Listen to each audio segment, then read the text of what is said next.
Hello, everybody, and welcome back to the channel. We have today a wonderful returning guest. This is a topic that a lot of you guys liked. We got a lot of good feedback on.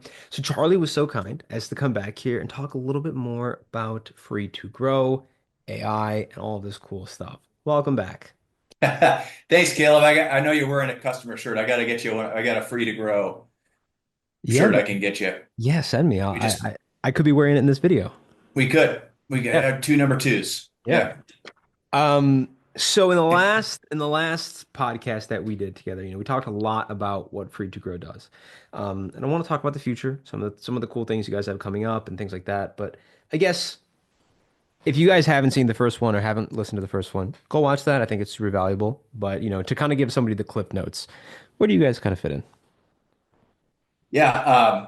The Clip Notes version. So I used to own and operate a home service business, aging in place modifications, door widenings, modular ramps, lifts, stuff like that. Sold that in 2019, started free to grow shortly thereafter. So we're 5+ years into the business. But we weren't an AI business from the start. We were a white glove call center. We had a team of people in a room answering phones, booking appointments. And then a year ago, almost exactly, we pivoted almost overnight into AI. We bought our now CTO's business, Jerry Yee, and he had built a language model that basically had a voice component where customer could call in painting business, roofing, plumbing, whatever, and AI could have an interaction with it. And I know AI is kind of a ubiquitous term. It's fast moving, fast paced, and we've certainly seen that. I mean, the good old country western days of when we first got into this a year ago to where we are now is night and day. Um, we would used to high five and have a drink of champagne if the AI would get through a conversation, right? Meaning it would execute on the prescribed script. It's at a point now where some of our advanced big customers are so nitpicky on certain things like it didn't book this technician the right way, or it didn't have the flexibility to recognize that this type of job takes 6 hours versus 2 hours versus 10 hours, and it didn't automatically, reconfigure the technician's calendar. So it's like it's getting to that point where we're way past just the basic script following. Yeah. Um, Tonality, emotion, booking rate, persuasion. We've assigned an AI line to our salespeople. And so AI right now is booking sales appointments. Okay. So a custom painting company calls in, they're gonna have a conversation with AI, not the salesperson. Yeah. And AI is basically like a demonstration to book an appointment. So we've started doing that. We're that confident in how the technology is, but certainly still room to grow. Certainly mistakes, and we had a client today that didn't think highly of what we're doing, so they sent us a big long list of you've got to start doing this and this and this. But Yeah. to my point, a year ago that was you got to answer the phone and stick to the script. Now it's like Yeah. nitpicky, like little tiny Yeah. Yeah. details. Yeah. Um, so it's been an interesting journey, Caleb. Okay. Okay. So how does that affect scalability? And like, with all of these nitpicky, little details, a lot of those kind of seem like they're on a client per client basis. Yeah, Now, is this something that, is going to have to get built out more so per the client, or is yeah. it something that's, kind of feeding into the whole understanding of what, the machine does?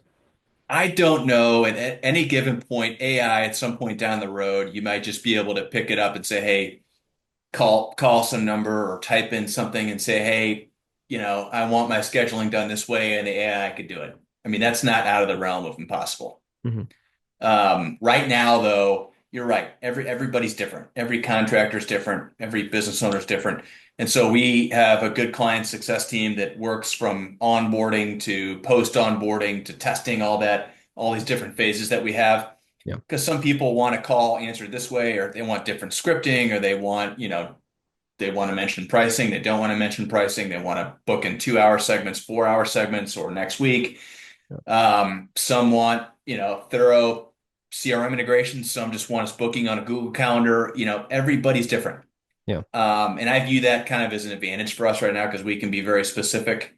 And it makes us, sticky, right? Yeah. You spend 2, 3 weeks onboarding with us. You basically build your own little AI system the way you want Yeah. it. At some point, are you going to be able to type exactly what you want and have some AI agent ready in 10 minutes? I don't know. Yeah. Maybe not. But right now, that's where we are. You've got to kind of we start with some baseline scripts. We have these kind of three scripts that are really good with booking rate and customer success and tone. So we kind of recommend some certain voices and certain scripting, but everybody has their own little nuance, Yeah. which we've got to accommodate and personalize. Okay. Okay. And I see that since, we last spoke here, your integrations list has grown pretty well. Yeah. Yeah, we that's an important component. We focus, most of our clients are coming from HVAC, plumbing, electrical. So Yep. Service Titan's a big, force. Yeah. Not to say we don't work with other, CRMs and painting industries, et cetera, like a Jobber or Drip Jobs. But it's just that's where our focus has been primarily. Mhm. Um, and probably more implementation with AI in those segments than others. Big call volumes, they especially this time of year, phone is ringing off the hook if you're a big HVAC company. Yeah. And so missing one call, can have an impact. But yeah, that's been a focus is getting the Service Titan integration down and then adding all the bells and whistles like return customer, notification. If you're Caleb's an existing client of Bella Pro and Bella Pro's using whatever CRM, we could recognize that and say, hey, we were at your house a couple weeks ago. How did it go? And any issues? And so automatically it's picking up on that really quickly. Yeah. But we'll continue to focus on other CRMs as they come, but we're going to go deep on each one. It's not it's the push and pull with CRM integrations takes time. Mhm. It's a big investment for our team to go really deep on a CRM. Yeah. Okay. I mean that totally makes sense here, Yeah. Um, and you want it to be done right, but also, you want it to be applicable to the tools that everyone's using now. Yeah. Yeah. Um, Totally. okay. Yeah. Booking CRM jobs inaccurately is costs. It's like, then why am I doing this? Yeah. If somebody's got to come in after the fact and change the letter in an email or, a comma here, whatever it is, Yeah. Yeah. you got to get that right. Yeah. Understood. Okay. Yeah. So for somebody who's kind of, they've been hearing about this forever. They're like, all right, I've been hearing about AI. I've wanted to put it into my business, but I just, I'm finally ready to take that step, but I literally have no idea what to do. I own Caleb's painting, let's say. hmm I'm finally ready to start pulling the trigger. What would be like my next steps and like what would be some like realistic expectations for me to have on how this could benefit me, but also what I need to do as a client to kind of put into the system so that I can get the best out. Yeah. Yeah, it's a great question. So, I encourage clients that are looking at this to start with after hours first, right? It's not nearly as competitive. Typically the call volume drops. It's kind of like a little sampler, at the dinner party. Yeah. Um, Start with that. Um, you get a sense of you can hear somebody calling into your company, hear AI engaging with the customer. Um, you know, I would start there. Everybody kind of has their pace and it's going to have their nuance and tweak it and update it. But that's where our most successful clients start.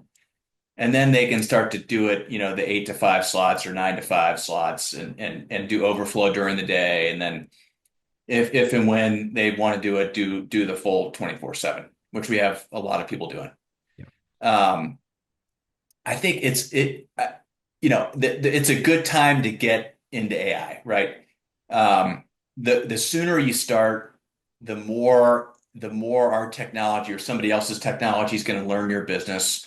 You're going to tweak the language model, tweak scripting, tweak the CRM integrations. Because I hear people say, well, next year AI is going to be even better. I mean, yeah, but now you can start building on it now. You can make the same argument for websites, right? Well, next year websites are going to be better, so I'm just going to do it next year. Well, okay.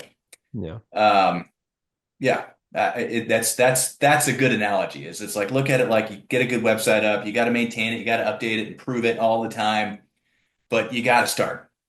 AI, I have these conversations all the time. The home service back office, there's always going to be a human component, right? You got to transfer calls to somebody in billing or something like that. But the back office at some point is going to be bots talking to bots. Okay. I'm beyond convinced that that's the case. Whether that's going to be in 2025 or 2027 or whatever, but that future is coming. And I think that's generally positive. Seeing the improvements, I like to say it improves like 25% every month, right? That's hard for to people to improve at that rate, Yeah. candidly. Yeah. Um, accuracy, booking rate, we're seeing it book for some of our big HVAC clients at a rate that humans book at 80+%. The ability to tweak it quickly and then set it again and test it and set it again and just keep constantly making these improvements. It's just the line is like that. Yeah. So I think if you're open and willing, give it a shot, try it with after hours and you wake up, come into work the next day, you can listen to recordings and provide feedback but the humanness of it, the tone is just going to get better and better and better. Okay.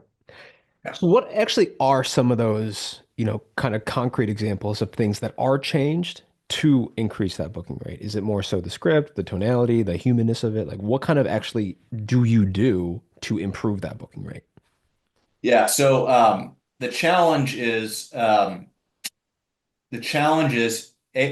can be very conversational, but then you have to have an objective, right? Okay. So you could call in Caleb to a open AI line or a chat, a line that we could assign, and you could just have a generic conversation about the weather, what color is the sky, paint, but that's not accomplishing anything, right? Yeah. So our challenge as a business is to like combine those two. And I think we've gotten to be better at, like we just had a big tornado in my hometown. So a tornado came through, my house is ruined. I've got these things set up, but I really need somebody to come out and like repaint stuff. The AI used to be like, okay, well, let's get you on the schedule, right? Now it's like taking that information, maybe having a couple exchanges, say, Caleb, I heard about that. We saw that. So sorry. Hope your family's okay. Have a couple interchanges and then get back to the objective, right? Okay. Which is sending an estimator, whatever, out to the job to take a look. Okay. Okay. So you can be like just ruthless on the objective or just open-ended on the conversation, but the balance is the two. So we've constantly been tweaking that, right? Yeah. And then at one point, it's at some point you don't want to go too far in conversation because then you kind of lose the objective. It goes off script. Yeah. So we're constantly tweaking that. Okay. And the companies where we get really high booking rates, they're also taking 100 calls a day, right? Yeah. So they have that feedback loop. They have the feedback. It's not just one or two. Yeah. So it's feedback on 100 calls, Yeah. um, which is helpful. Okay. So Um, how many calls do you actually need to get to a good level of feedback? I mean, you don't need a lot. You got to try it. So what we do is after post onboarding, we'll create like a testing line. Yeah. Our team can call in, your team can call in, frequently asked questions. What kind of calls do we get, in Grand Rapids or wherever you are, and then you can tweak it, tweak it, tweak it. We like that to be kind of a week or 2 week, and then we go live. But there's really not a good answer for that. I'm just saying the really high volume calls, we can refine it so well, right? And that's a big advantage. Okay. So the whole refinement process, is that something that you guys strictly rely on like sort of the client for? Do you guys like listen to that and kind of refine that yourselves, or do you work together? How does that all We work for work you? together. Yeah. So, we have scripting, we build out a knowledge base, and then we have this AI behavior panel. And then what's unique and proprietary to us is we kind of combine all three, and we've built this thing called a compiler, right? Which we own and have developed. Yeah. So the knowledge base and the script certainly is user entry, manual entry, Yeah. best practices, all that stuff. But the behavior panel is what I'm talking about, like the conversational versus, objective, Yeah. which is us providing like the science, the AI science behind it. But yes, along the way, like I said, we have clients that reach out every day and, hey, I heard this call. If this happens again, do this, right? Yeah. Or, people change pricing or they, I'm working Sundays now. Yeah. That's always ongoing. Yeah. So the more input, we have Aaron and Jess work in our customer success team.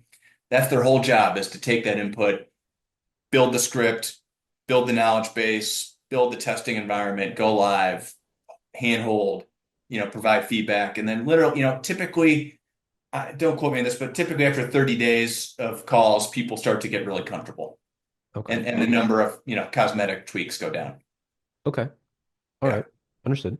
So is that kind of like, a rough onboarding process, 30 days, till we can kind of get like a working model? Or if someone's starting this brand new, what does that sort of timeline look like? Yeah. Typically 2 weeks is a good onboarding timeline.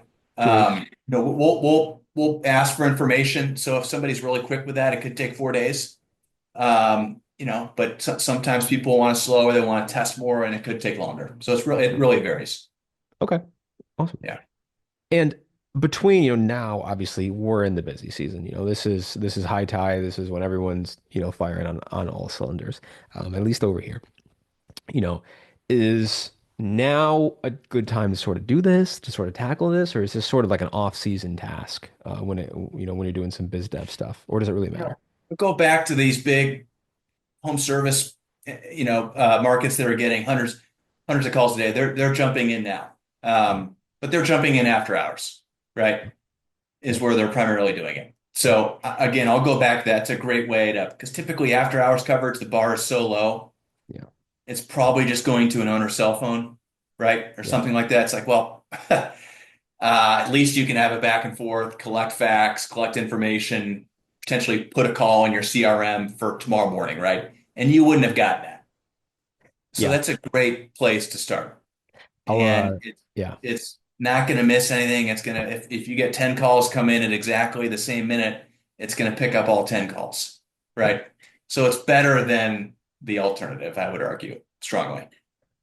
I I think I can really double down to agree with you on that. Not that I've disagreed with really anything you've sort of said here, but the bar for after hours is literally on the floor. Like I called the other day. I had to get some work done. Actually, it was HVAC. I called. It was a Saturday. It was like 2 p.m. But they said they were open on Google. I called like 5 or 6 companies, and like only one person answered. And I just needed to like schedule something for Monday. I did like I need like it wasn't a challenging conversation. I wasn't asking them about their married life. I just wanted to get someone to come out on Monday or Tuesday so that we could have heat again. Um, so like, you know, right there, that's just opportunities completely slipping through if there's just no coverage at all. We put a big case study together with a fencing business, Yeah. big fencing company in the Yeah. Southeast, probably 12 locations. Yeah. And their phone at 5 o'clock would just go dark. Yeah. Okay. Yeah. Yeah. Wow is right. Wow. And we put a case study together where, it's not astronomical numbers, but we're booking, in the last 30, I think we booked like 40 calls, 400K of estimates out the door and 100K of converted revenue. And the guy's like, I pay you guys 500 a month. Like, this is easy. Yeah. Like, you Yeah. know, so I think people start to see that ROI pretty quickly. Yeah. And it's valuable because it screens calls too. Um, it's nice. You're not picking up the phone and you're in Utah and somebody's in Texas and okay, that's, it's nice to have that too. Yeah. And that knowledge base, that's a big part of the knowledge base is what you can do and what you can't do. Yeah. There's definitely, intangible value there. So are you seeing a lot of people maybe after hours like extending their because a lot of times on Google people will run ads during 9 to 5 or whenever they're available to pick up the phone. Are you seeing a lot of your clients expand their ad spend time to sort of match that and actually provide calls after hours and help with that? Or is that more so just like if they come in? I don't know. I haven't honestly looked into that. I'm trying to work with some agencies that support some of these clients to figure out how that works because that would be good. Yeah. I just don't know is my answer. Okay. I would bet they're probably not, but I just don't know. Okay. Um, so I guess like two things I'll kind of touch on here. For Google, there's pay per click, and then there's your LSA, obviously. LSA, the big thing for local service ads is you gotta answer the phone. So for like when we run it for all of our clients, um, if we're doing that with them, like we only run it during the times that they're there and that someone's available to pick up the phone. And I always give them this big long, uh, you know, pr I preach to them and I say, listen, you guys got to answer the phone because LSA specifically, if you don't, they really, they put you in Google jail and you won't get as many leads. So, I was just kind of curious to see how, you guys were handling that and if other people were almost expanding their available hours to do that. Because, especially with Google, like you got to answer those calls because they're going to stop giving you leads if you don't. Because Google, on their end wants to provide their customers with a good experience. Yeah, So they're going to choose the competitor that answers the phone over the one that doesn't. yeah. It's an interesting question. I could see with the companies where we have very high booking rates doing that. I think where we are on the roadmap of AI, it was like, okay, the technology can answer my phone. It can stick to the script. It's sounding better. It's sounding really good, Yeah. right? Okay, it's conversational, but it's achieving the objective. Booking rates are going up. That's where we are right now, right? Yeah. So I just don't. I think it's going to come. That kind of thought will come. I Okay. just think people are like, oh wow, like this is a machine answering my phone from 5 until 9 in the morning, right? Yeah. It's still so darn new, Caleb. Yeah. I don't think people are that. Maybe they are. I'd be surprised if they. I bet we're like right in that mode where people are starting to have that conversation. Okay. Big company, a lot of calls. Yes, maybe let's throw some marketing money at after hours with how Yeah. effective this is. Yeah. We're right there now. Okay. For one, I'm a big after hours guy. I feel like it is super like unrealistic to think that the normal 9 to 5 guy is going to be calling you during 9 to 5 when he's at work. Yeah, I agree with you. Yeah, Like me personally, I would probably never handle something like that during the workday. I'm doing something, it's going to be a Saturday task or like in the evening or something when I, can step away from work or want to yeah. step away from work. Um, so I'm a big after hours guy. Uh, I'm with you. I think that there's a lot of power there, and I think that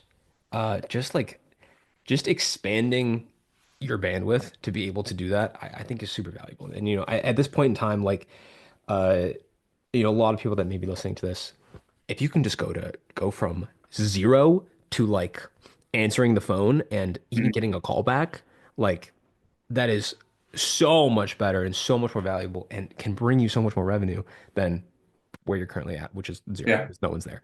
yeah, Yeah. So I think that that's super valuable, and I think that you guys, are doing a lot of good work here. yeah. Um, Thank you. a- and I guess if there's, someone listening to this, and like, hey, listen, all right, I want to give Free to Grow a shot. I want to learn more, see what this would kind of look like for me. What's probably the best place for them to go to? Call the test line. Call the test line. Yeah, I mean the test line's going to try to sell you on free to grow, and I think you get a sense of God. I heard an electrician call in, and it was the first time he's spoken to AI, which is most people have not realized they're speaking to AI, right? Yeah. Or most people have not had a conversation with AI, Yeah. and he was like, "Holy cow!" Um, So get that kind of moment where you're like, geez, this is not like the airport answering service that says, that routes you to the baggage claim or whatever. This is very conversational, quick responses, accurate responses, sounds good. And then how that typically works is you try the test line. Our salespeople see that they reach out, do a custom demo.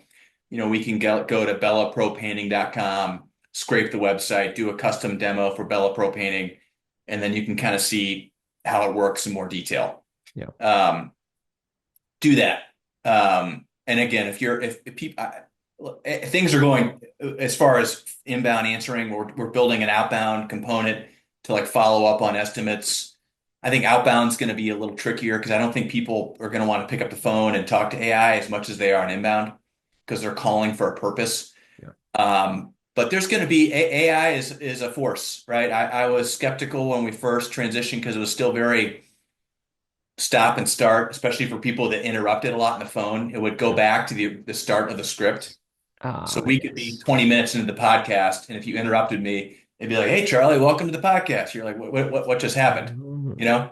Mhm. Um, so so now it's like so far down the road Yeah. where long story short, call the demo line, try it out.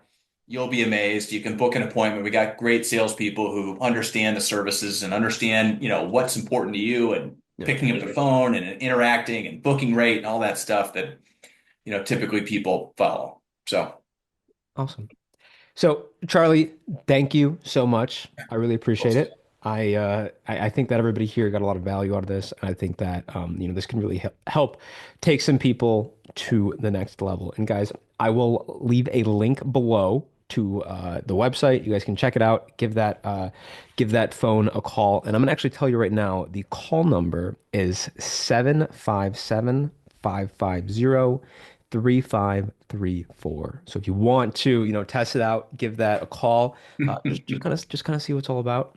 yeah, You can it's do that right amazing. after this here. So thank you very much, Charlie. It was a pleasure. Thanks, Gail.